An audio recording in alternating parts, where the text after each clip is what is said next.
even though he wasn't playing, and Miles especially. Those two from the beginning were just talking about how we just need to stop the bleeding and do what we do, and they set the tone for all of us.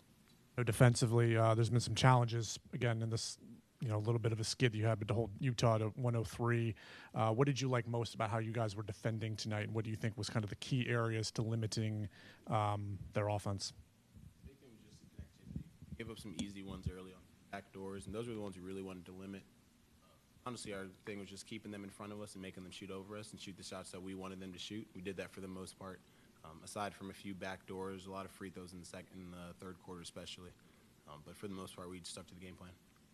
Sion, for many stretches of this game, you're Lauri Markkanen's primary defender, and I asked Coach about that. He said Sion earned our trust, and he guards the best guys in practice as well. What goes on in this for you, a day-to-day basis, just trying to be that defensive-minded player for this team?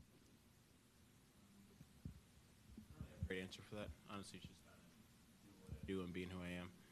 Earn coach's trust to guard the best players. I mean, it's a big responsibility and something I don't take lightly. So in preparation for the games, I try to do everything I can, and thankful that it works out every once in a while. Players are really good, and for us to, for Miles was on marketing a lot of the time too. So for us to do the job we did on him was pretty good. Sion, the four rookies, you guys spent a lot of the summer together. You're all new to the NBA. Can you talk about what it's like for all of you to come in and immediately become as productive as you've been? First of all, having four rookies is great. I'll tell you that. Those three are the best, man. I love being able to spend time with them and do things together when we're on the road and just kind of go through the experience together. And being able to kind of learn together is awesome, too. So we've taken pride in the role that we've played in the organization, that we play in just winning games and being who we are when we're on the floor, and something that we all share while we're out there. Yeah, and I think everybody's seeing how well Khan moves without the ball, finds open spaces on the floor. I mean, I imagine you saw that last year quite a bit too. I wonder if you could speak to that, what that says about him as a player and just how he's able to kind of find creases and get open uncontested shots up.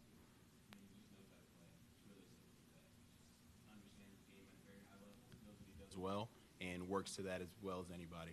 I mean, he's not doing anything crazy a lot of the times. Every once in a while I'll do something crazy, and I'm like, yo, I forgot you could do that. That's really special. But, like, a lot of the stuff he does is just taking one big step to the left and making himself open, like you're saying, finding windows. And that's just a little nuance of a guy who knows how to play basketball at a high level. And like you said, it was great playing with him last year. It's even better playing with him now. Con was just in here. He said that he feels like you're shooting 100% from three on the season. So clearly you guys have like a friendship off the court. Do you feel like there's a chemistry that you guys have brought to Charlotte from Duke that has allowed you to both excel early on in the season? For sure. Duke is a special place. I had nothing but good things to say about my time there. And I feel like the two of us kind of went through the same experience of learning and growing there. And the reality is that's what pretty much everyone who goes through Duke so makes it Duke. It's one of the best schools in the world, the best basketball school in the country without question. And it's just somewhere where players grow and grow and grow. And I learned a ton there. I know Con did too, and that really changed everything for both of us. You came in here a couple of nights ago after, I think, your Orlando game, and you lamented the lack of physicality for the whole team, and then that being what led to the loss. Do you feel like the level of physicality was higher tonight, and that was a part of why you guys came out of here with the win? Yeah, definitely higher. A lot of it is just us learning from our mistakes too. Orlando was punishing us early, and we kind of set the tone more so today, whereas the last few games, especially during the stretch, teams have been setting the tone on us physically. And Sion, what does that mean to set the tone early like that? You guys had a big lead early on tonight, and then to have this dominant win, especially the home crowd tonight too, win number 3 of the year. How cool was that one? Love winning. We always want to protect home court, and we always want to set the tone early.